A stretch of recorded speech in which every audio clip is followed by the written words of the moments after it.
few months ago, all I could see on football YouTube or social media was the constant disrespect on Kylian Mbappe. They were saying he was a flop. They were claiming he was washed. The haters were saying he was finished. It felt like that's what the majority of the football world was saying about him. Pundits couldn't stop talking about how bad of a move he's been for Madrid. Mainstream media was milking all the negativity. And with that kind of narrative, you would think he was actually doing really bad. But let me show you this. Lautaro Martinez, who was getting chance of Ballon d'Or, being praised for his incredible form over the year, had 21 goal contributions in 34 matches. While Mbappe, on the other hand, is doing even better, with 27 goal contributions in 36 matches. Somehow, people are still calling him a flop. What about Rafinha? Right now, he's in the best form of his career, and many are considering him to be one of the frontrunners to win the Ballon d'Or. Well, in La Liga, he has 13 goals, and Mbappe has 17. The truth is, for Mbappe, the standards are simply higher, and really, it's nothing surprising. Mbappe is one of the biggest names in football, and without a doubt, that means he's also one of the most hated footballers on the planet. Back then, the hate was so largely blown out of proportion that even I had to make a video trying to defend the guy. Sure, my analysis might not have been perfect and I might have slandered Jude a little bit, but I always knew it was only a matter of time until Mbappe would prove everyone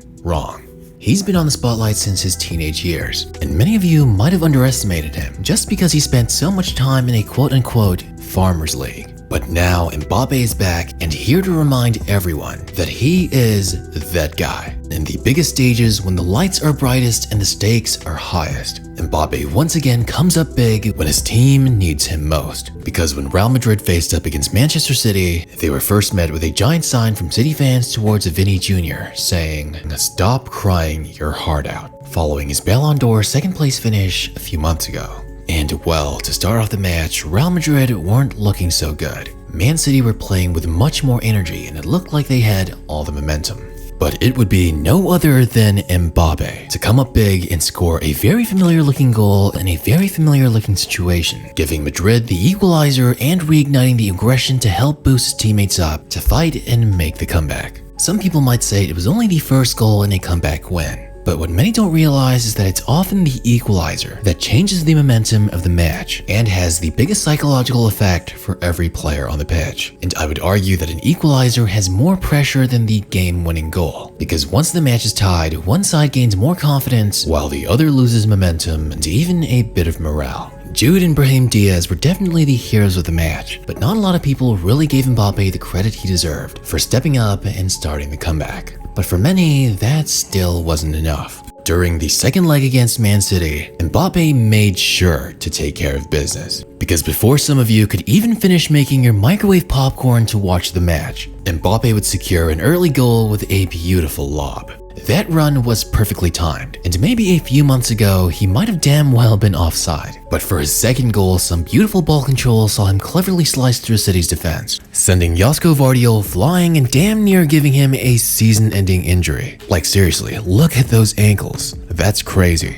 And for his third and final goal, Mbappe would put all the haters and their tap-in or speed merchant accusations to rest, as he would make a cheeky cut from the right side, a spot where normally we'd never see him this comfortable in, doing his best CR7 impersonation as he does a couple of step-overs on Phil Foden, and basically shoots from the box with his left foot, mind you, and sink the ball in the corner, as he put the final nail in the coffin for Man City. Pep Guardiola looked like he was about to crash out, but if you really think about it, this is what Kylian Mbappe can really do.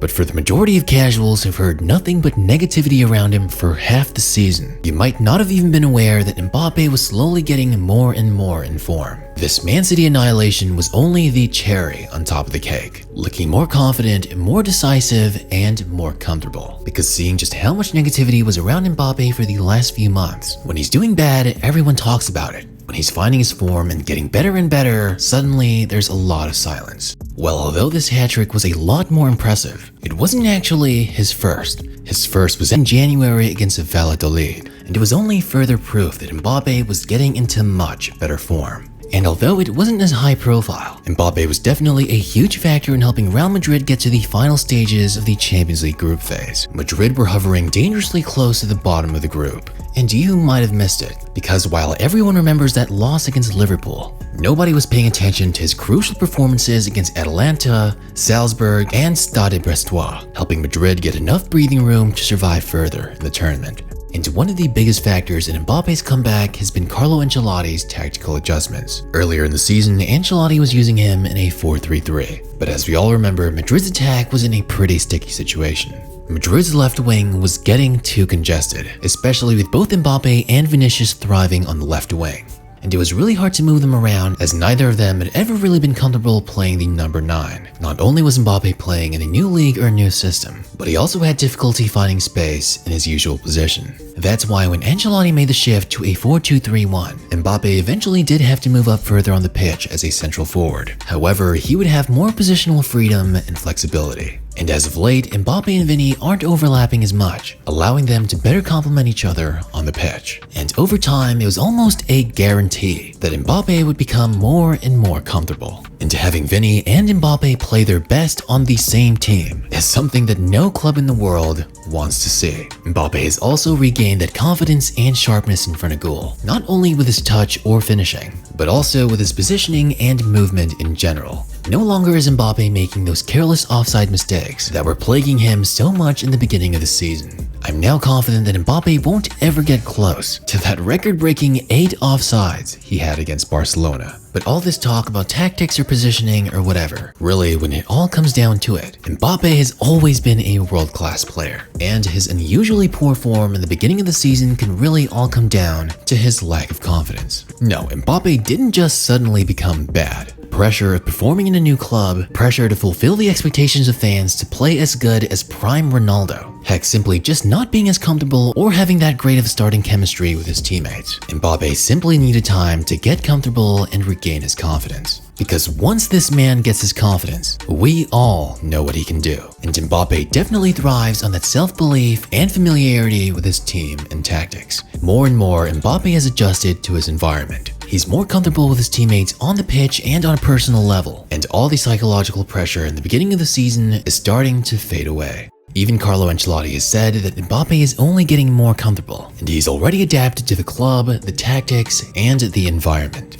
Despite the general improvement of Mbappe's chemistry with his teammates, there's one in particular that's been very crucial, and it's not been Vini Jr., but instead Jude Bellingham. Vini has always been a great playmaker. Rodrigo has always meshed in well with his other teammates. For Bellingham and Mbappe, the connection was just never quite there yet. But as Bellingham has embraced more of an attacking role, he and Mbappe are becoming much more in sync. They're able to play off each other and link up a lot better, and this is only becoming more and more of a nightmare for opposition defenses. But as Mbappe is understanding his teammates' playstyle more and more, the entirety of Madrid's squad is also understanding Mbappe's behavior on the pitch a lot better. As they get more used to Mbappe, they can time their passes much better with his runs, allowing them to get more use of Mbappe's blistering pace. They can also understand more and more of how he moves, and improve the fluidity of their build-up game. Because if you have someone like Mbappe on your squad, you definitely want to be able to use him to the best of his abilities. And this has greatly affected Mbappe, not only giving him more confidence, but also giving him easier chances and allowing him to play at his best.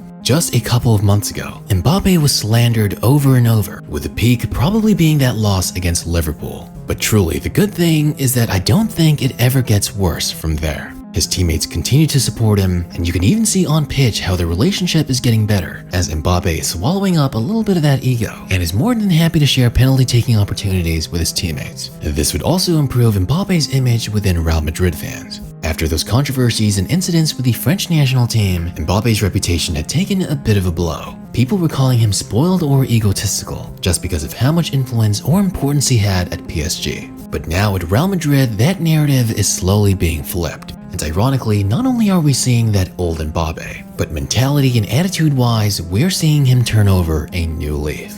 Now, I'm not saying that Mbappe was a diva or anything like that. Of course, every superstar player has their pride and ego, but it seems to me, at least with the experiences he had in the beginning of the season, Mbappe showing that attitude of humility and putting his head down shows that he can improve even more as a player.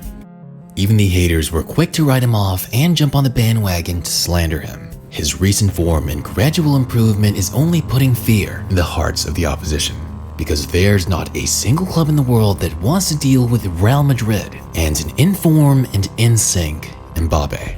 Sure, we're only early into the knockout stages of the Champions League, and Barcelona and Real Madrid are currently tied in La Liga. But if this trend of Mbappe finding more and more form with each passing week continues, if he and Real Madrid can both win the league and the Champions League title, by the end of the year, we might very well see Mbappe holding that Ballon d'Or that many thought he would already have by now. But let's not get too ahead of ourselves. But just know one thing, Kylian Mbappe is ready to turn it up.